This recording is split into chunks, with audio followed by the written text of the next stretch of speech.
우리 것은 없었다. 하지만 우리 것으로 만들어야 했다. 고속열차, 시작은 그랬다.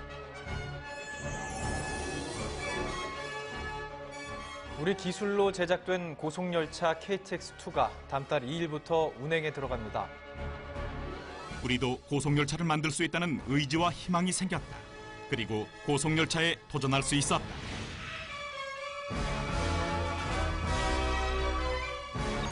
대한민국 고속열차 20년의 역사. 첫 시작에도 첫 성공에도 현대 로템이 있었다. 그리고 고속열차의 미래를 현대 로템이 선도하려 한다.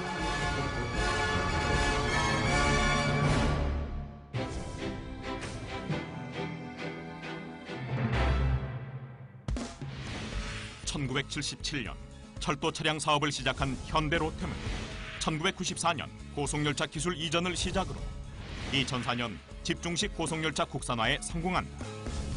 그리고 2010년엔 KTX 산천을, 2012년엔 5분 만에 시속 300km를 주파하는 분산식 고속열차 해무를 국산화했다. 또한 2013년부터 2층 고속열차 개발을 진행해오고 있다. 다시 말해 현대 로템의 고속열차 역사는 대한민국 고속열차 역사나 마찬가지인 것이다. 현대 로템의 고속열차의 시작, 지금으로부터 20년 전 1994년으로 거슬러 올라간다. 우리나라 고속열차는 프랑스 고속열차 테제베의 기술 이전으로 개발되었습니다. 1994년부터 시작된 기술 이전은 계약서에 명시된 합법적인 절차였지만 기술을 전수받기 위해 프랑스로 건너간 연구원들에게는 쉽지 않은 일이었습니다. 고속열차 기술이 전무했던 당시 기술 이전을 위해 프랑스로 건너간 현대로템 연구원들에게는 높다란 견제의 벽이 고속열차 개발을 막아서고 있었다. 프랑스 교육자가, 강사가 그 사람은 엔지니어나 제작 작업자 출신인데 그 사람들이 저희 나라 사람들을 약간 후진국으로 괄시를 했었습니다. 그런데 막상 교육을 시작해 보니까 이 사람들이 실력이 상당한 걸 알고 경계를 하기 시작했습니다. 그러니까 노하우나 어떻게 했든지 그런 모든 자료를 일체 제공하지 않으려고 하였습니다. 게다가 당시 국내외 전문가들은 고속열차 기술은 너무 엄청난 기술이어서 몇십 년이 지나도 선진국을 따라잡을 수 없을 거라 예상했다. 하지만 그 예상은 보기 좋게 빗나갔다. 차량 제작은 물론 고속열차 핵심 부품인 주전력 변환장치와 유도 전동기, 그리고 신호장치와 제어장치까지 고속열차의 모든 기술을 현대 로템만의 기술로 하나하나 쌓아간 것이다. 그때는 실질적으로는 이제 시스템이나 속도 차이에 따른 차량의 이제 변이, 주행에 따른 그런 것들을 전혀 이제 모르기 때문에 그런 점들을 어떻게 저희가 이제 설계를 처음부터 진행을 해야 될지, 어떤 시스템을 가야 될지를 전혀 모르고 있는 상태에서 이제 처음부터 진행하는 게 그게 최고 좀 난해하고 힘든 점이고요. 그때마다 이제 그 외국의 자문이나 국내 교수님들의 자문을 얻어서 그 자문을 얻은 그 기술력으로 계속 이제 반복적인 시험을 통한 문제점들을 해결하고 해결하면서 자체 기술을 발전시키는 계기가 됩니다. 그리고 고속열차 독자 기술을 완성해갈 때쯤 현대로템은 과감한 도전을 시도한다. 바로 430km급 동력 분산식 고속열차 해무의 독자 개발에 나선 것이다. 그 해무 고속열차 개발 성공을 통해서 저희는 해외 선진국하고 고속열차의 설계 제작 기술 능력은 별 차이가 없다라고 지금 판단을 하고 있습니다.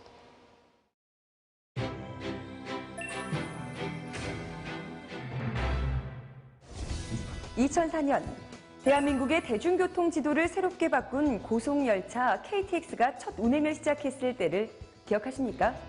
속도혁명이라 불리며 국민들의 관심을 한몸에 받았었는데요. 10년이 흐른 지금, 과연 고속열차는 어떻게 변화되었을까요? 고속열차 부품 시험이 한창인 현대로템 의왕기술연구소를 찾았다. 시험 중인 부품은 고속열차의 핵심 부품인 주전력 변환장치다.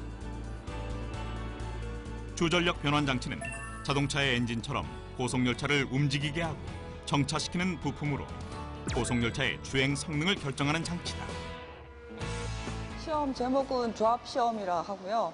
그 추진 시스템이 주전력 변환 장치와 견인 정동기로 이루어지는데 그걸 다 제작하고 난 다음에 성능을 확인하기 위해서 하는 시험입니다.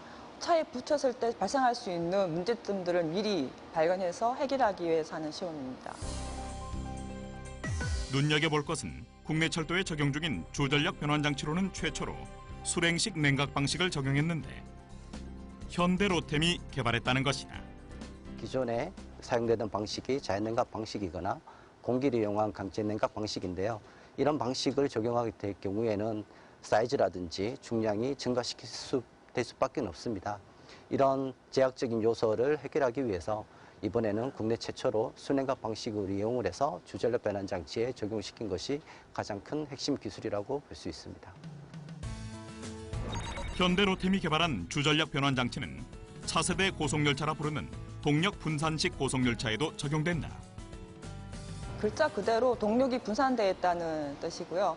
쉽게 예를 들면 KTX나 산천처럼 그 앞뒤로 그 동력실이 있는 거를 동력 집중식이 되는 거고, 우리 일반 전동차, 지하철 같이 각 차량마다 동력 장치가 있는 것을 동력 분산식이라고 생각하시면 쉬울 것 같습니다. 역간 거리가 짧은 편이고, 그다음에 산악 지역이 많은 곳에서는 가감속이 중요하기 때문에 그게 동력 분산식이 집중식보다 가감속 면에서 이로운 점이 있습니다. 현재 우리나라에서 운행 중인 고속열차는 동력 집중식 열차다. 그런데 최근 전 세계적으로 동력 분산식 고속열차가 차세대 고속열차로 주목받고 있다. 동력 분산식은 집중식에 비해 가속 능력이 뛰어나다. 그래서 평판 구간이 짧고 구배가 많으며 역사간 거리가 짧은 우리나라에 적합한 차량이다. 현대 로템은 현재 운영 중인 고속열차보다 빠른 430km급 고속열차 해무를 개발하면서 동력 분산식을 적용했다. 그리고 해무에 적용된 주전력 변환 장치를 외국의 기술 이전 없이 자체 개발하는 데 성공했다. 기본적인 거 다 똑같거든요. 그러니까 그게 일단 우리가 자체적인 국내 일반 전동차에서 기술을 어느 정도까지 이제 다 추측했다 생각하고 조금만 더 응용을 하게 되면 만들 수 있는 그런 기반이 있었기 때문에 독자적인 개발을 할 수 있었다고 생각을 합니다.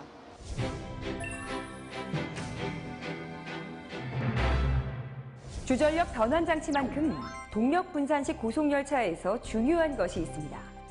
바로 대차의 동력 전달과 조향, 그리고 제동과 현가 장치를 담당하는 대차의 구조와 기능입니다. 동력 분산식 고속열차의 각각의 동력 대차에는 동력 전달 장치가 장착되기 때문에 특히 이것에 주목해야 합니다. 바로 진동입니다.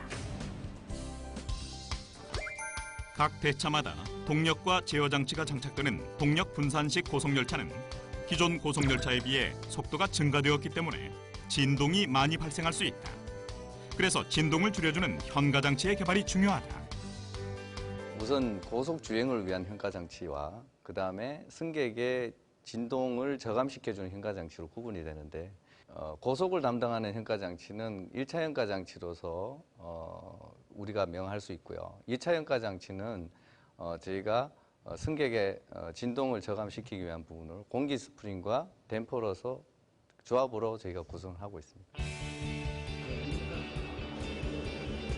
현대 로템은 주행 중 객차로 전달되는 진동을 줄여주기 위한 현가 장치의 하나인 댐퍼를 기존보다 우수한 성능으로 개발해냈다. 또 동력 분산식 고속열차 해무는 기존 고속열차보다 훨씬 빠른 430km급이다. 이렇듯 고속 주행 시 기존의 고속열차 구조로는 안전성 확보가 부족했다. 고속 주행에 맞는 구조 설계가 필요했던 것이다. 차량 수명하고 동일한 30년 내구 수명을 확보를 해야 됩니다. 속도가 현재는 기존 차량 대비 증가됐기 때문에 그 부분에 대한 진동 팩터를 더 집어넣어서 저희가 설계를 하게 됩니다. 그러면 그런 설계를 통해 가지고 얻어진 결과를 실제 제작에 있어서 용접하는 방법이라든지 그런 것들을 또 개선을 해서 실제 제작이 됩니다. 그렇게 되고 난 다음에는 30년의 수명을 확보할 수 있는 시험인 1000만회의 시험을 통해 가지고 최종적인 성능을 입증 확인하는 형태로 개발이 됩니다. 동력 분산식 고속열차 해무는 전 차량에 알루미늄 트러스 구조를 적용, 기존보다 10% 경량화되었다. 그리고 국내 철도 안전 기준은 물론 유럽 차량 제작 기준의 모든 카테고리를 만족해 차체의 안전성을 더욱 강화했다. 경량화와 안전성, 현대로템의 고속열차 기술력의 수준인 것이다.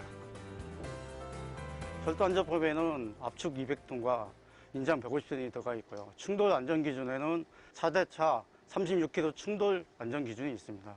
이를 만족하기 위해서 차세대 고철은 국내화 및 해외의 유럽 기준을 만족할 수 있는 최초 차량으로 지금 개발하고 있습니다. 현대로템 고속열차 연구원들은 해무의 시험 당시 특별한 경험을 하게 된다. 잠을 잊어가며 연구와 시험을 오가던 그때 새로운 타입의 고속열차 기술을 개발하게 된 것이다. 원래 있는 그 차체 차량 그 디자인의 위에다가 커버, 보호막이라고 생각하시면 될 겁니다. 보호막 같은 거를 설치를 했던 것인데 그 보호막을 철거를 한 겁니다. 철거를 하면서 주행하는 데에 공기 저항을 덜 받게끔 하였습니다. 대한민국 고속열차 역사와 함께한 현대로템의 값진 경험들. 그것은 한국을 넘어 세계 곳곳을 달릴 고속열차로 우리 앞에 나타날 것이다.